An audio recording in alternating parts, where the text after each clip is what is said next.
Hey guys, welcome to another video of mine, Squad, and this is a review for the Chelsea versus Lille game, where we have got our first Champions League victory of the season, 2-1 away at Lille in France, and yeah, it was a much needed 3 points. We're on our second in the group after Ajax demolished Valencia 3-0. Ajax looking very, very strong in this group now, so for us to top it, we had to win this game. A draw or a loss was not acceptable. And I'm going to be getting into match details, the specifics, the substitutions, my thoughts, opinions, who played well, who had a poor performance. I'll be getting into all that. But before I get into all that, make sure you smash that like button, subscribe to my channel. If you're not here, make sure you hit the bell notification so you're notified for every time I upload. And comment down below your thoughts, opinions. And without further ado, let's get straight into it. Now, we got the 2-1 victory, and starting the lineup, it was very unexpected. You know, a lot of us thought we'd either play the 4-2-3-1 or the 4-3-3. We know Lampard's very tactically flexible. He likes to use different formations, but obviously three at the back was used. Now, there was a couple of players, a lot of controversies around some players being used, some not. Reece James was a massive bonus. N'Golo Kante back in the squad. Reece James back in the squad. It was delightful. It was absolutely delightful. Kepa in goal. The three centre-backs of Fikayo Tomori as a central centre-back. Kurt Zouma left centre-back. Azpilicueta right centre-back. His best position where he's got a defensive cover. He's in that centre-back position, but he has that right wing-back to give him that defensive cover and support on the pace. And I think Azpilicueta is fantastic in this game. Marcos Alonso left wing back, Reece James, the return of him right wing back, Candy Jorginho in that pivot. We had Mason Mount left wing, we had Willian right wing, we had Tammy Abraham up front. Now, obviously it's Tammy Abraham's birthday, so big up Tammy Abraham. And to be honest, the game was very, very lacklustre. A lot of misplaced passes, very lethargic. We wasn't moving the ball as quickly as we liked. Regarding Lampard's tactic, we kept it tight. We didn't allow Lille to basically press in numbers, outnumber us on the counter attack. We kept it very tight, and with the use of the three at the back formation, we defend in banks, five at the back, and when we go forward, we utilise those wing backs to basically create the width, create the overloads out wide, and basically allow those wingers, Mason Mount, Willian, to operate in those half spaces and give them opportunities. Now, very lacklustre. The one thing with this was that we had to move the ball quickly, and it's one thing we didn't do. We didn't move the ball quickly. Very, very slow, very lethargic. However, a fantastic finish from Tammy Abraham in his 22nd minute. Ironically, he's 22 years of age today. Birthday boy. And yeah, fantastic pass from Fikayo Tomori. Beautiful ball into the feet of Tammy Abraham. Tammy Abraham then curls into the corner. VAR has a look. He was onside, so the goal stands. And for me, it's fantastic. I was like, yes, fantastic. We weren't playing that great anyway. It's good for momentum, good for the confidence. We need to basically build on this and continue. Now, and what do Chelsea do? What do Chelsea do? Typical Chelsea. Every single fucking time. I say this every single time. After every single review of every single game, I say zonal marking. Zonal marking, set piece marking, whatever you want to call it. It's shit. It was honestly, it was so frustrating with the zonal marking. It's just so annoying. I always say this every time, but with zonal marking, it just doesn't work. It doesn't work. The only way, in my opinion, that it would be suitable to use is if we had taller players and we'd organise in defence. For me, set piece marking is the way forward when it comes to if you're gonna defend set piece, if you're gonna defend set pieces and utilise it correctly, for me it has to be man marking, because how many times this season have we used zonal marking and it hasn't worked? How many goals have we conceded set pieces? Apart from Man City, we've conceded the most amount of goals in the Premier League on set pieces, and for me that's unacceptable. It's honestly unacceptable. I said this 4 weeks ago. What is Lampard doing in training? What is he doing to signify or suggest that he needs to improve? I said the areas we need to improve. Either we reduce the amount of fouls we give away, reduce the amount of set pieces we give away, reduce the amount of corners that we give away, or we switch to man marking. Now, the argument with switching to man marking is that we haven't got the height in the team. Perfectly understandable. But if you do man marking, if you designate the correct people for the height, we have a lot of tall players. Zuma 6'3", Alonso 6'1", Tammy 6'2", Mason Mount is like 6 foot or 5'11". Fikayo Tomori is tall as well. Christensen is tall when he plays. Rudiger is tall.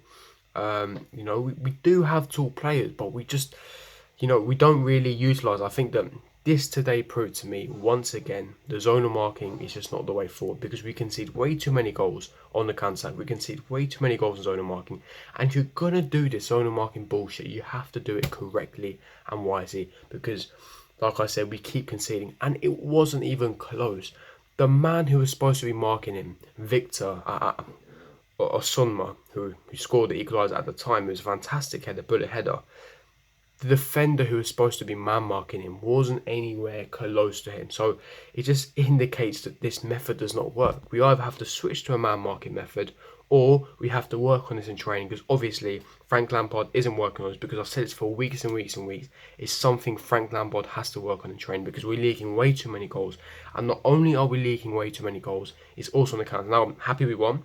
Fantastic points. This is the 3 points that we desperately need. And to be honest, there was some fantastic performance. Fikayo Tomori, notably, absolutely stunning. The assist, beautiful. His commanding, strength, agility, so comfortable on the ball, so experienced despite being such a young age as well, and very commanding, winning all his aerial duels, all his tackles, interceptions, winning pretty much all his 50-50s. Fantastic, noticeable performance by Fikayo Tomori. Zuma as well. A lot of people are going to complain Zuma, yes, in the first goal. You could argue it may have been his fault. However, he was a tank. I mean, that tackle in the second half where he crunched him, so solid, so aggressive, so good on the ball as well. So how many times he switched to play with those beautiful cross-field passes. And I think that Zuma did have an underrated performance. As for Guetta, he had that defensive cover from Reece James. He's very good at one-on-one defending, as you know. We know he's lost the pace, but that is his best position. He had that cover, a bit like in the 17-18 season with Moses. He had that defensive cover, he had that defensive pace, and he's very good at interceptions, reading the game, the one-on-one defending.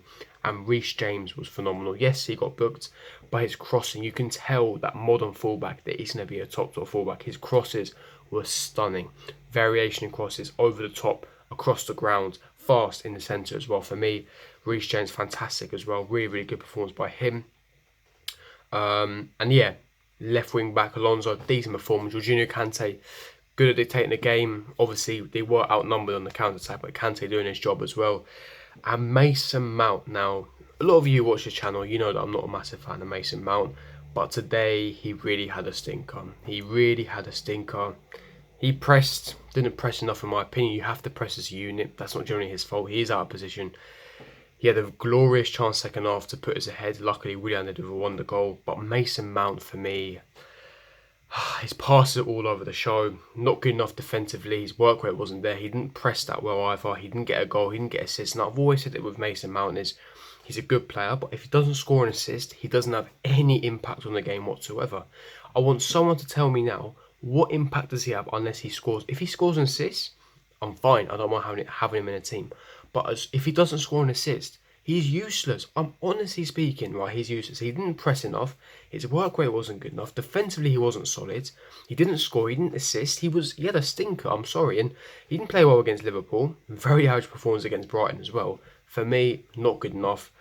But one thing I want to mention is, in my opinion, I think that Kepa was man of the match, because this guy is one of the main reasons why we got the 3 points today. A vital, crucial 3 points.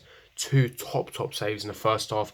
Lille on the counter, breaking in numbers, breaking in pace, strength and aggression. They cut inside, fantastic shot as well. Curl into the bottom corner, fantastic fast reaction save from Kepa. Fantastic distribution as per usual. Sweeper keeper, distributing it well, breaking those lines, fantastic from Kepa. And in the second half again, rushing out his line, clearing the danger.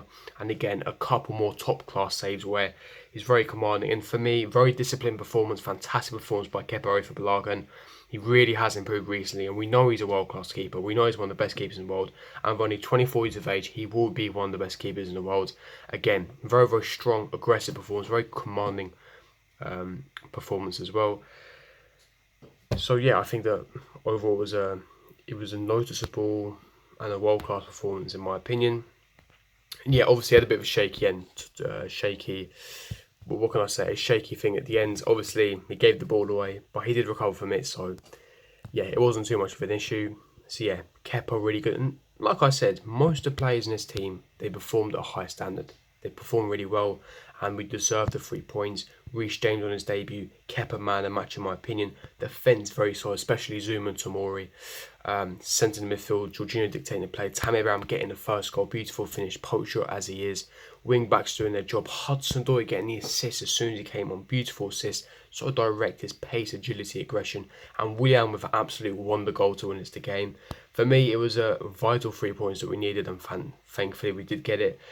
That's going to wrap up the review. If you did enjoy this review, don't forget to smash that like button, subscribe to my channel if you're not on here, make sure you hit the notification so you're notified for every time I do upload. And comment down below your thoughts, opinions, and I'll see you guys for my next video. Peace.